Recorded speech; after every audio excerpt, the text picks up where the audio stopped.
जय हो। मैं हूं विनीत त्रिपाठी। आज हम लोग डिस्कस करेंगे।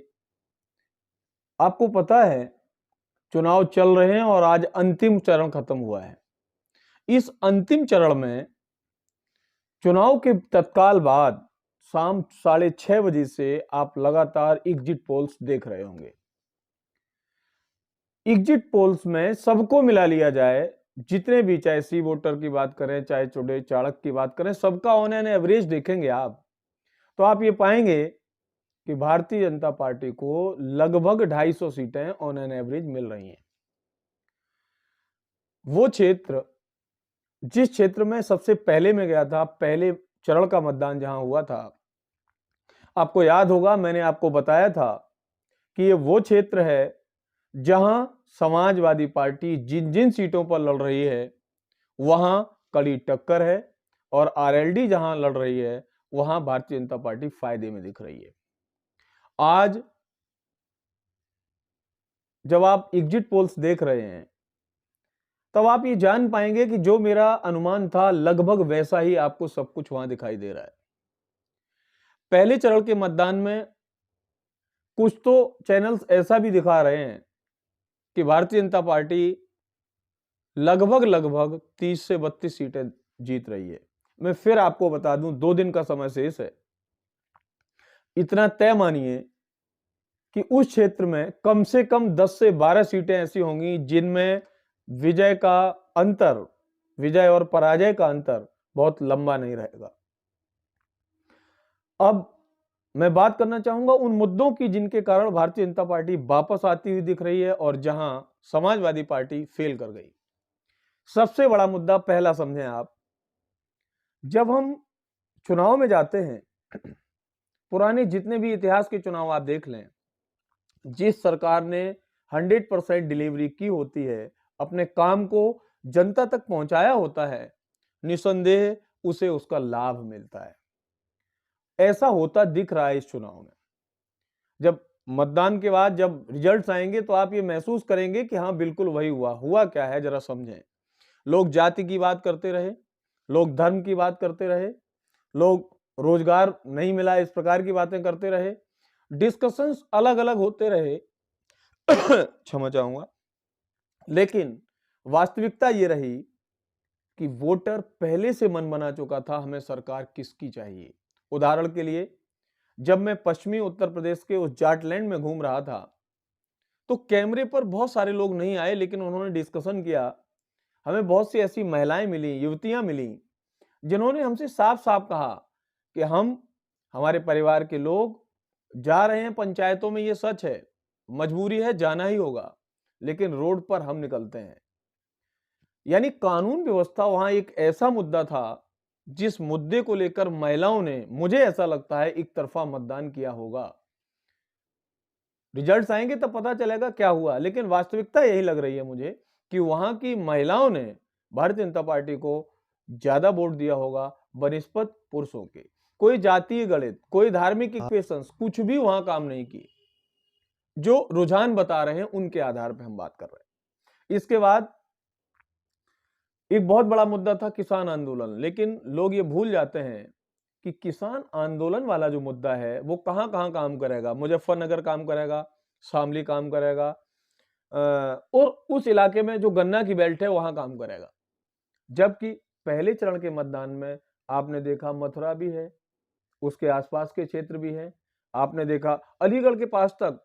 जब आप उस क्षेत्र को घूमे तो एक बेल्ट तो ऐसा दिखाई देता है कि हाँ किसान आंदोलन का प्रभाव है, लेकिन सीट्स तो टोटल हैं। ऐसा तो है नहीं कि केवल उन्हीं 4 जिलों में पूरा मतदान हो जाएगा और सबके रिजल्ट्स वहीं आ जाएंगे। Not like that. अब क्षेत्र वाइज या जिले वाइज जो हम सीटें हैं, अगर उनकी बात करें, ऐसा क्षेत्र है जहां का किसान, मजदूर, काम करने वाला व्यक्ति, मुझे तो ऐसा लगा नहीं कि वहां गरीबी बहुत ज्यादा हो।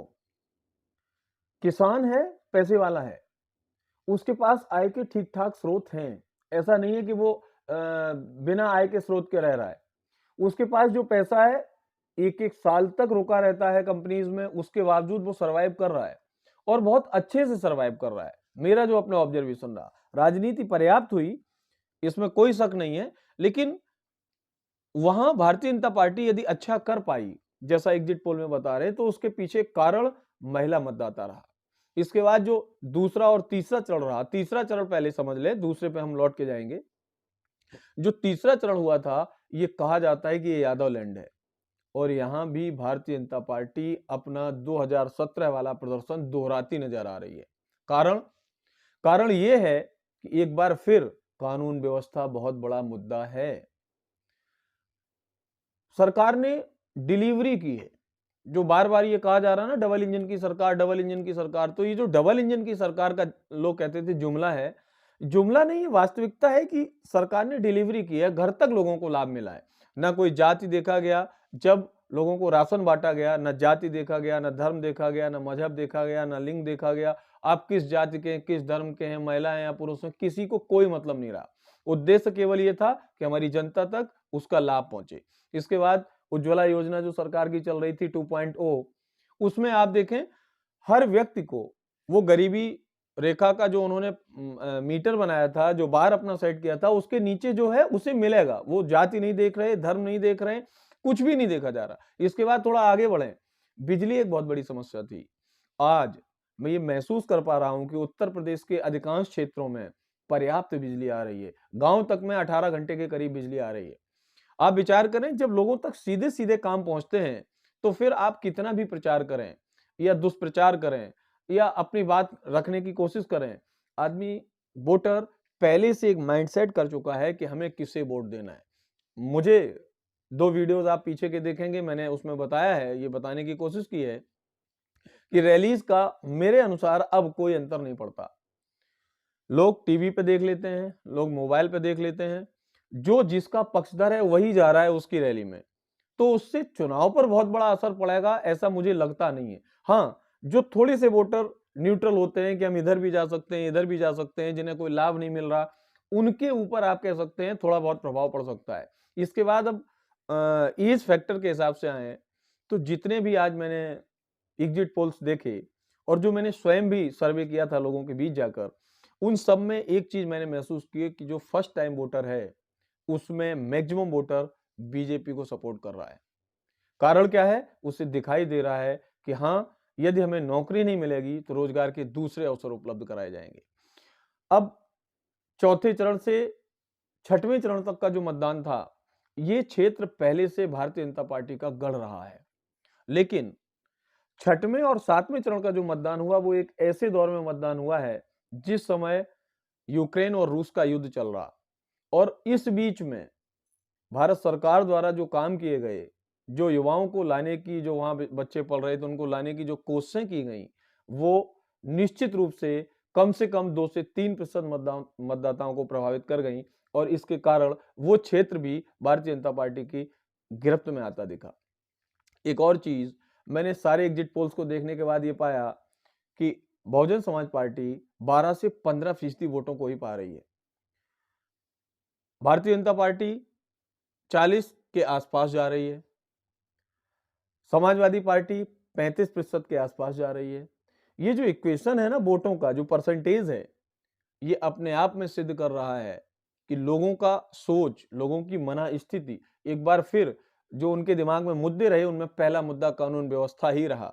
यद्यपि अखिलेश यादव ने बार बार चिल्ला चिल्ला कर कहा कि अब की बार जो लोग गुंडई करना चाहते हैं वो हमें वोट न दें, प्रयास खूब किया अपनी पुरानी छवि को जो धूमिल हो चुकी है उसे ठीक करने का, लेकिन उनके कार्यकर्ताओं द्वारा पूर्व में किए गए, क्या कहूं उनके लिए, कुकर्म शब्द ठीक नहीं है, उनके द्वारा जो गुंडागर्दी की गई है, उस गुंडागर्दी को देखते हुए आम जनता ने, विशेषकर महिला वोटर्स ने इस बात का ख्याल रखा है कि कुछ भी हो जाए, हमें यही सरकार चाहिए। एग्जिट पोल को देखने के बाद तो ऐसा ही लग रहा है। दूसरा, तीसरे चरण के मतदान से और अंतिम चरण के मतदान तक जो एक पैनापन मैंने देखा योगी आदित्यनाथ में, वो अपने बुलडोजर पर लौट आए थे। उनकी कम से कम 5 से 7 मीटिंग्स को मैंने अटेंड किया है, मैंने स्वयं जाके देखा है। वो दहाड़ के कहते थे कि बुलडोजर रिपेयर हो रहे हैं, उनकी ऑयलिंग ग्रीसिंग हो रही है, वापसी आते आते मैं गारंटी लेता हूं ये दुगनी ताकत से दौड़ेंगे। ऐसा लगता है कि उनका ये स्लोगन काम कर गया। लोगों के दिमाग में ये आया कि हाँ, यदि कोई अपराध करेगा तो उस अपराधी को निसंदेह दंड मिलेगा। तीसरी चीज, मैंने एक दिन आपको बताया था, आप यदि उस वीडियो पर जाएंगे तो पता चलेगा कि सरकारी नौकरियां कितनी हैं।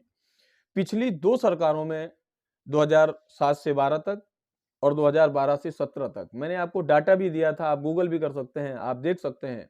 2007 से 12 तक में लगभग 95,000 सरकारी नौकरियां मिली। 2017 से 2012 से 17 के बीच का जो समय है उसमें लगभग 2 लाख, सवा 2 लाख नौकरियां मिली। और उसके बाद का जो भारतीय जनता पार्टी का शासन रहा है इसमें लगभग 4,27,000 नौकरियां मिली। यानी सरकारी नौकरी भी लोगों को पर्याप्त मिली है। अब धार्मिक दृष्टि से यदि बात करें, आप मेरे वीडियो देखेंगे तो आपको पता चलेगा कई ऐसे मुस्लिम लोग मिले जो बहुत पढ़े लिखे नहीं थे, एक सामान्य परिवार के थे, कोई लेबर था, बिल्कुल घर में रह रहा था। ऐसे लोगों ने मुझसे कहा कि मैं मोदी को ही वोट दूंगा, योगी को ही वोट दूंगा। कारण क्या था? जब मैंने उनसे कारण पूछे तो उन्होंने स्पष्ट कहा कि हमें केवल इन लोगों का भय दिखाया गया। वास्तविकता यह है कि इन्होंने हमारे साथ कोई दुर्व्यवहार नहीं किया। जो जिस स्थिति के हम थे, अगर मकान मिलना है तो हमें भी मिला, शौचालय मिलना था तो हमें भी मिला, भोजन मिलना था तो हमें भी मिला, राशन मिलना था तो हमें भी मिला। यानी जो चीजें उपलब्ध थीं, जो सरकार ने प्रोवाइड कराने की कोशिश की, उनमें किसी भी प्रकार का कोई भेदभाव नहीं किया गया। तो अब जब तक वास्तविक रिजल्ट आते हैं तब तक एक भरमार रहेगी। आप देखेंगे ये जीत गया, वो हार गया। ये समय बताएगा। 10 तारीख को शाम को जब हम लोग आमने सामने होंगे, हम वीडियो बनाएंगे तो आप जान चुके होंगे कि सरकार किसकी आ रही है। लेकिन अभी एग्जिट पोल देखने के बाद मुझे ऐसा लग रहा है कि मैंने जो व्यक्तिगत तौर पर सर्वे किया था, लगभग 12 से 15,000 लोगों के साथ मिला था, उन उस सर्वे को यहाँ मैं रेप्लिका के रूप में देखता हूँ। जितने भी एग्जिट पोल्स आ रहे हैं, ये सब के सब ये सिद्ध कर रहे हैं ऑन एन एवरेज कि भारतीय जनता पार्टी 250 से 250 सीट के बीच आएगी। इक्वेशन थोड़ा बहुत कम ज्यादा हो सकता है, लेकिन भारतीय जनता पार्टी पुनः सरकार बना रही है, ये बिल्कुल दिखाई दे रहा है। इसके बाद हम बात करेंगे पंजाब की। पंजाब में आम आदमी पार्टी लगातार दिखाया जा रहा है कि बढ़त बनाए हुए है। रिजल्ट्स भी ऐसे आने की संभावना है। वहां आम आदमी पार्टी विपक्ष चाहिए। वहां की जो सरकारें थी, अब तक Bharatiya Janata party second grade की पार्टी रही, कभी प्रमुख पार्टी के रूप में वहां नहीं रही।